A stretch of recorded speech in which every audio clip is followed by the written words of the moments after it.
that came down harder than I thought.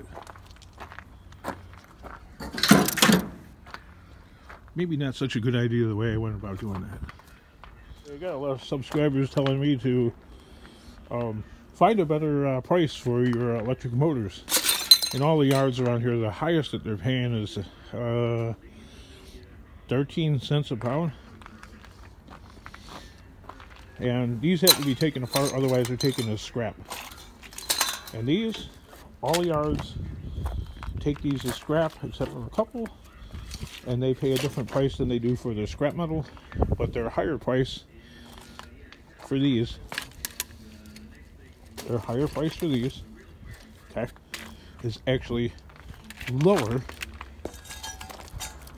than the price that I'm getting for the scrap iron at the higher paying yard. Am I explaining it correctly? So, yes, there are some yards that buy these separately and they pay more than they are paying for their scrap iron. But the price they are paying for their scrap iron is lower than the high price that other yards are paying for their scrap iron. So, it's really not, it's pointless. Yeah, I'm actually selling this to a yard. If I'm doing it that way, I'm selling it to a yard for less money than I am getting for scrap iron, if I do it that way. That's why this gets pushed off with this. Okay? I'm getting 9.5 cents a pound for scrap iron. I'm getting maybe what's it come out to?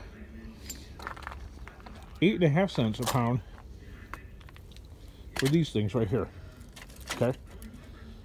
To 10 cents a pound. That's what it was last week. The price actually went down for copper-bearing material. So the price now for copper-bearing material is 9 cents a pound, which is half a penny a pound less than this.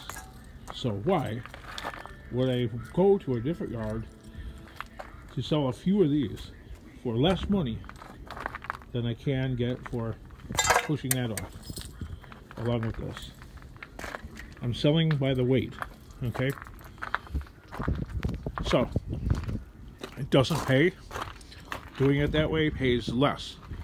I net less cash in the pocket separating something like that. It used to be that every yard would pay more money for those things, but that's not the case anymore.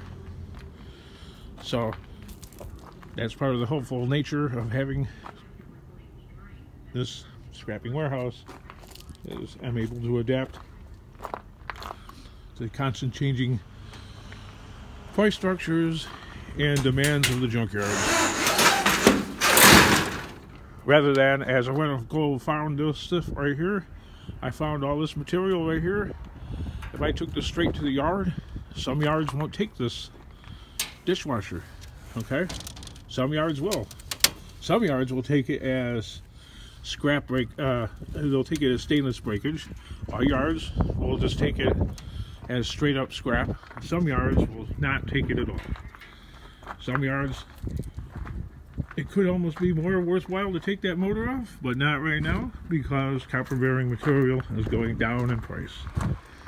And scrap iron is remaining steady, which I guess is a good thing.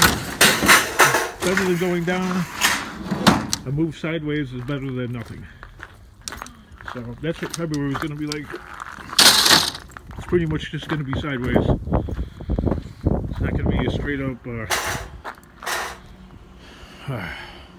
frustrating. I don't know what else to do about it. I think I've said enough about it.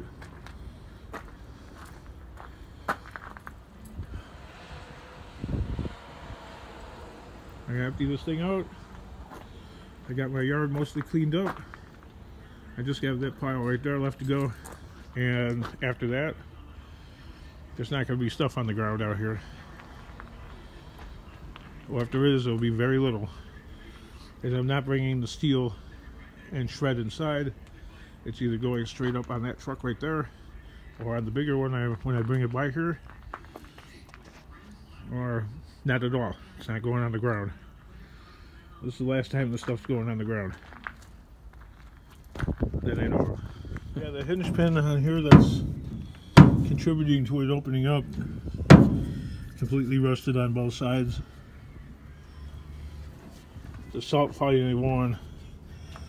Yep, that darn salt finally won.